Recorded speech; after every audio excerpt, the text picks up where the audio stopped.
जिनका परम पावन चरित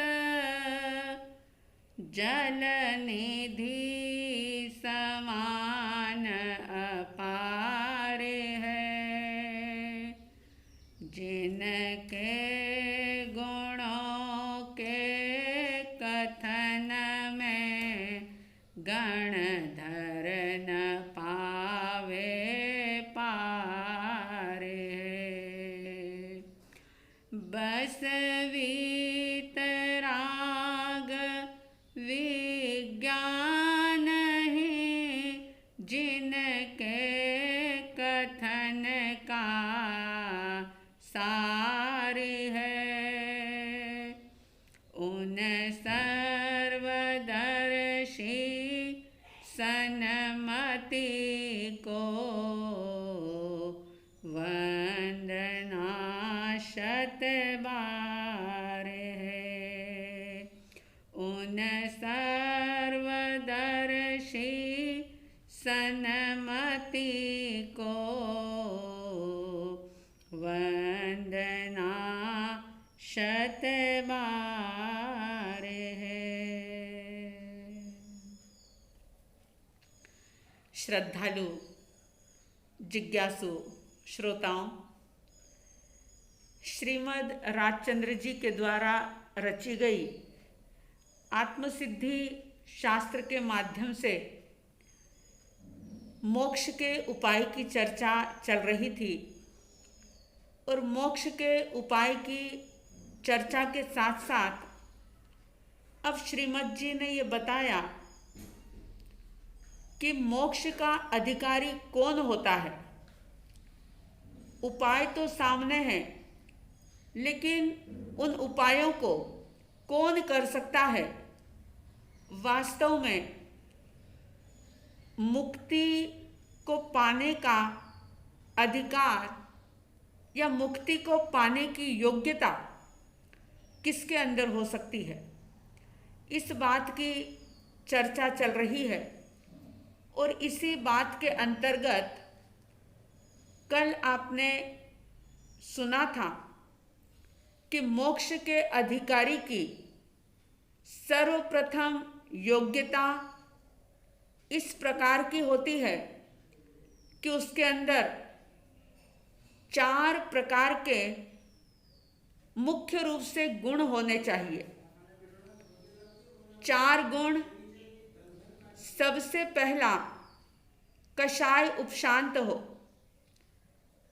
कषायों का उदय जब चल रहा हो तो साधक वो होगा कि उन कषायों के उदय को बढ़ाने की नहीं बल्कि शांत करने की कोशिश करता हो। अक्सर तो ये होता है कि लोग कषाय के उदय में स्वयं का निरीक्षण नहीं करते। क्रोध आता है, उसका जिम्मेदार भी व्यक्ति, वस्तु, परिस्थिति, निमित्त को मानते हैं कि इसके वजह से मुझे गुस्सा आया। और बड़ा आश्चर्य होता है, तब हंसी आती है जब लोग ये कहते हैं कि मुझे तो गुस्सा बिल्कुल भी नहीं आता, लेकिन मैं किसी की गलत बात बर्दाश्त नहीं कर पाता। सामने वाला व्यक्ति या कोई व्यवस्था या कोई परिस्थिति मुझे गुस्सा करने के लिए मजबूर कर देती है। ऐसा कहकर के वह व्यक्ति अपने आप को बिल्कुल बरी साबित कर देता है कि मैं तो दोषी हूं ही नहीं, मैं गुस्सा नहीं करता, लेकिन सामने वाला मुझे गुस्सा दिलाता है। लेकिन एक बात याद रखना, अगर बारूद होगी तो ही चिंगारी से आग लगेगी। अगर बारूद नहीं है तो जितनी मर्जी चिंगारी फेंकी जाए, चिंगारी क्या, अगर शोले भी डाले जाएं तो भी आग नहीं लग सकती, कारण बारूद नहीं है। ठीक इसी प्रकार से अंदर में क्रोध है तो ही वो बाहर आएगा। अगर भीतर में क्रोध नहीं है तो वह बाहर आएगा ही नहीं। कषाय का उदय, क्रोध का उदय जब भी हो तब उसे शांत करने की कोशिश करें। इसी प्रकार से अहंकार, जिसे नम्रता और विनय के साथ दूर किया जाता है, माया, जिसको कि सरलता के साथ जीता जाता है, और लोभ को संतोष के द्वारा खत्म किया जाता है। तो पहला गुण है कषाय की उपशांतता। दूसरा गुण है कि मात्र मोक्ष अभिलाष, सिर्फ और सिर्फ जीवन के अंदर मोक्ष की अभिलाषा हो। तीसरा बता दिया कि इस भव भ्रमण के प्रति भीतर में एक दुख का भाव हो, खेद हो भीतर में कि क्या किया मैंने, अब तक संसार का परिभ्रमण चलता ही चला आ रहा है। उस भव भ्रमण के प्रति दुख पैदा हो भीतर में। और चौथा गुण बता दिया, अंतर में दया हो। पहले स्व आत्मा के लिए दया हो। जिसकी स्व आत्मा के प्रति दया होगी वही दूसरों के लिए दया कर पाएगा। ये सारी बातें 108वीं गाथा के अंदर बताई और ये कह दिया कि ये गुण जिसके अंदर होते हैं वही साधक आत्मा जिज्ञासु बनता है।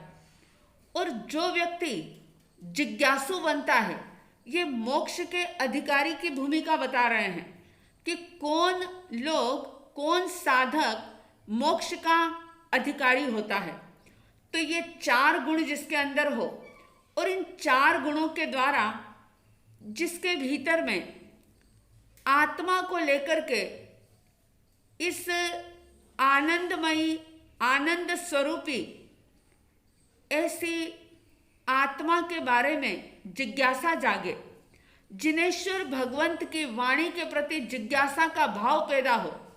व्यर्थ की बातों में जिज्ञासा नहीं, लेकिन जिन वाणी में क्या कहा गया है, जिनेश्वर भगवंत ने क्या संदेश दिया, क्या उपदेश दिया, उसको जानने की भीतर में जिज्ञासा हो।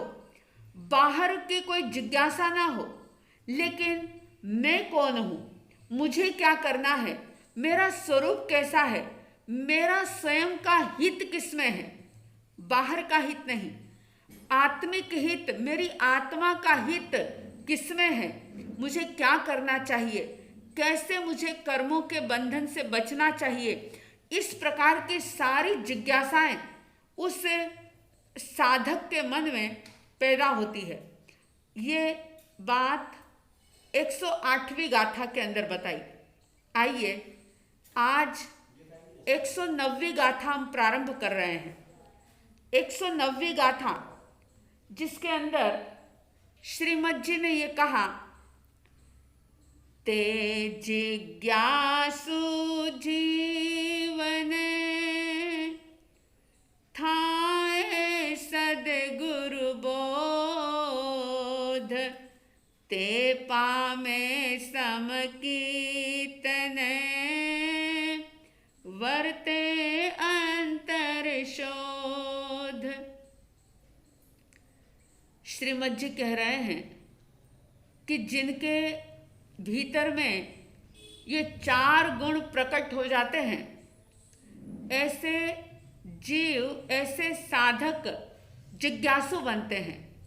और वो जिज्ञासु साधक जिनको क्या होता है तो बताया, ते जिज्ञासु जीवन, ऐसे आत्मा के बारे में जिज्ञासु बने हुए जीव को, साधक को, मुमुक्षु को क्या होता है, थाए सद्गुरु बोध, सतगुरु का बोध उसको सुहाता है, अच्छा लगता है, खोज करता है। वो भीतर में एक भाव पैदा होता है कि इतना अनंत ज्ञान है और मेरी मति तो बहुत अल्प है, मेरी बुद्धि कम है। मैं अगर स्वयं अपनी मति या कल्पना से कुछ भी करने का विचार करूं तो उसमें बहुत समय लग जाएगा और बहुत संभावना है कि मैं भटक जाऊंगा। इसलिए वो सतगुरु की खोज करता है।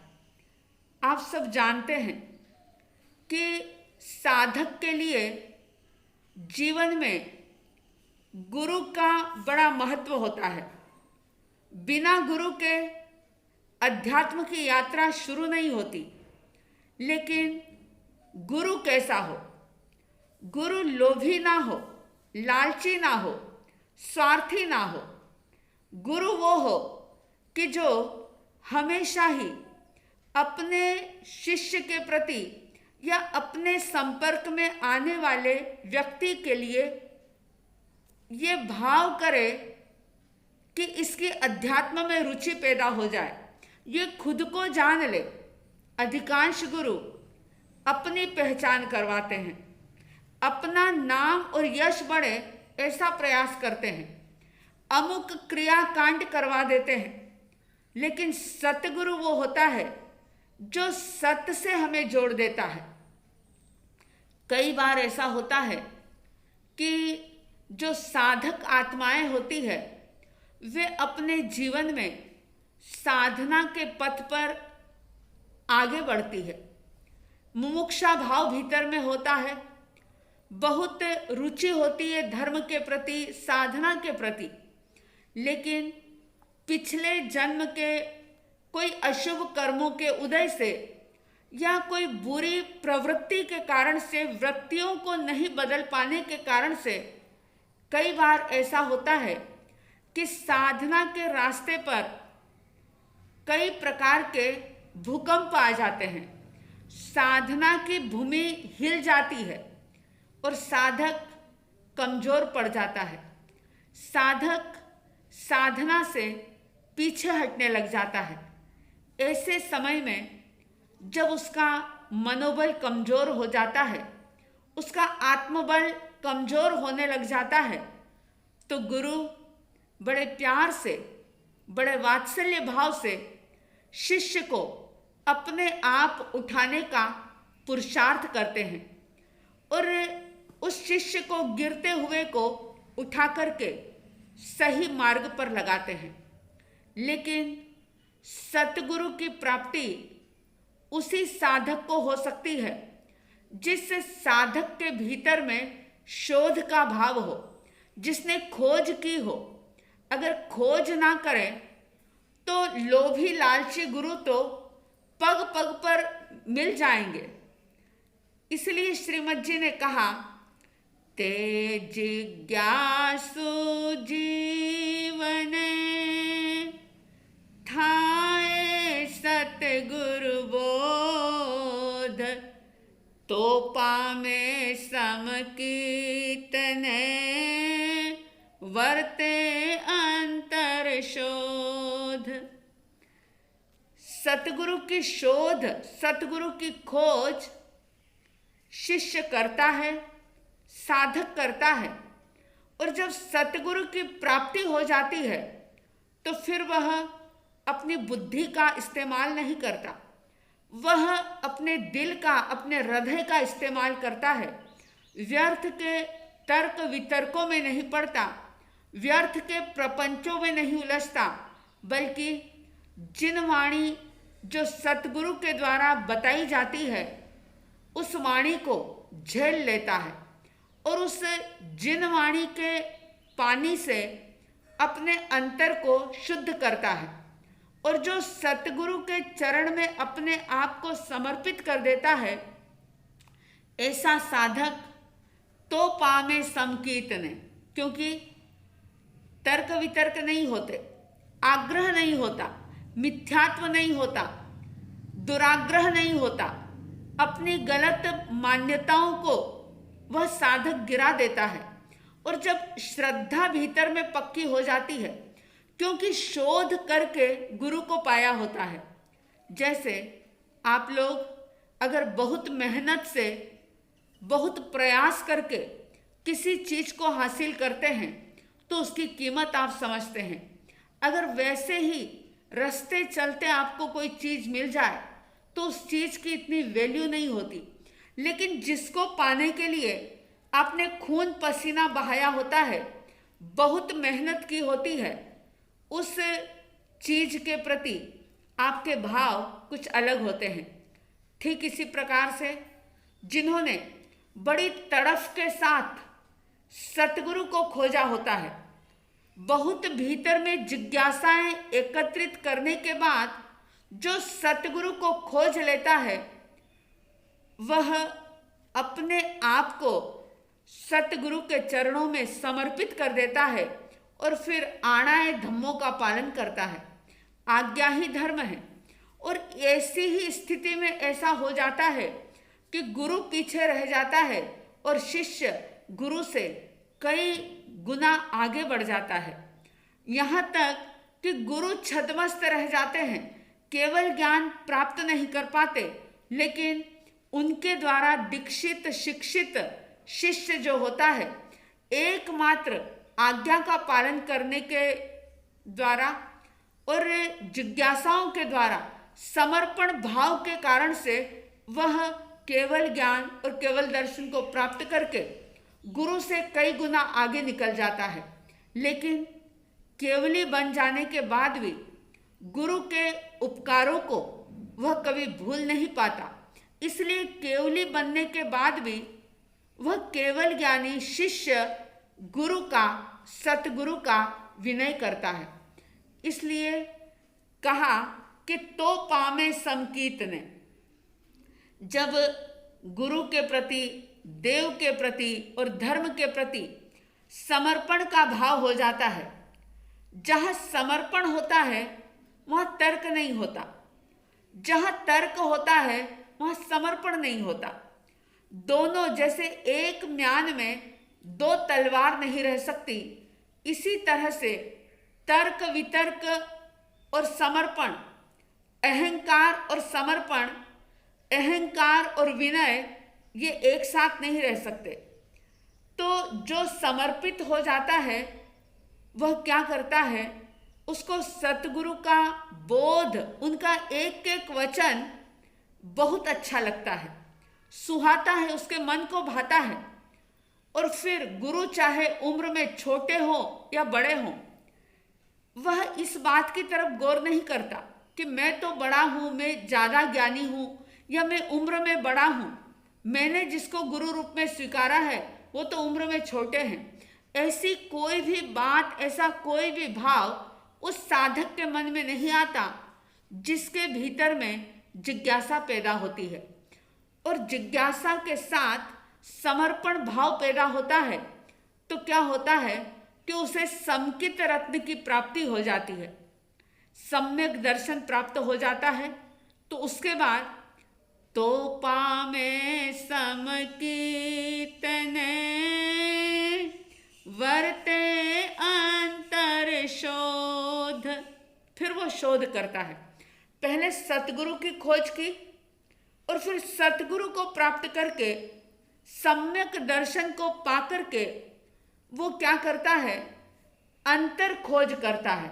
अंतर खोज यानी अपने स्वयं की खोज करके, अपने आप को जान करके, अपने आप को मान करके, अपने आप में ठहरने का अभ्यास करता है। और जो जीव अपने को स्व के द्वारा, स्व से ही यानी आत्मा को आत्मा के द्वारा जो जान लेता है, मान लेता है और उसी के अंदर ठहर जाता है, वही मोक्ष को प्राप्त कर लेता है। तो इस 109वीं गाथा में भी मोक्ष का अधिकारी कौन होता है, इस बात का जिक्र किया। लेकिन ये गाथा भी 108वीं गाथा से कनेक्ट है, क्योंकि पहले भूमिका बताई पात्रता कैसी हो, तो उसके लिए 4 गुण बताए। और 4 गुण जीवन में प्रकट करने से क्या होता है, तो कहा कि वो साधक जिज्ञासु बनता है। ऐसे ही उठपटांग प्रश्न पूछ लेना कोई चर्चा नहीं होती। चर्चा तो सचमुच वो होती है कि जिसमें आत्मा से, खुद से संबंधित कोई सवाल पूछे जाएं। आप देखो, जब भी आप किसी साधु साध्वी भगवंत के पास जाते हो तो आप उनसे क्या पूछते हो? जरा देखो, विचार करो। बहुत दुख होता है, बहुत पीड़ा होती है भीतर में, जब देखते हैं कि लोग साधु संतों के पास जाकर के भी ऐसे ऐसे सवाल करते हैं जिनका कि साधु साध्वियों को कहीं से कहीं कोई वास्ता नहीं होता। जो चीज़ उन्होंने छोड़ दी है उसी के लिए उनसे सवाल पूछे जाते हैं। मेरा बिजनेस कैसे चले, मेरे बेटे की शादी कैसे हो, किसी को बच्चे नहीं है तो उसका बच्चा कैसे हो, ये सारी बातें साधु संतों से पूछी जाती है। और उससे भी ज़्यादा पीड़ा तब होती है कि हमारे साधु साध्वी भगवंत भी आत्मा की बात ना बताते हुए इस प्रकार की बातें बताते हैं। कोई जन्मपत्री देखता है, कोई शनि का उपाय बताता है तो कोई गुरु का उपाय बताता है, कोई शुक्र का उपाय बताता है तो कोई सूर्य का उपाय बताता है, लेकिन खुद के पास जाने का कौन सा रास्ता है ये बताने वाले बहुत विरले हैं। बहुत पीड़ा के साथ ये बात कहनी पड़ती है, लेकिन खैर जिसकी जो जाने। हमें तो जो अवसर मिला है मनुष्य जन्म का, जिन शासन का, इस अवसर को भुनाना है और सचमुच आत्मार्थी बनना है, मुमुक्षु बनना है। और मुमुक्षु बनकर के, आत्मार्थी बनकर के जिज्ञासु बनना है। जिज्ञासु बनकर के अपने अंतर की खोज करना है, स्व को पहचानना है। दुनिया को जाना और खुद को नहीं जाना तो कुछ नहीं जाना। इस प्रकार से ये 109वीं गाथा संपन्न होती है।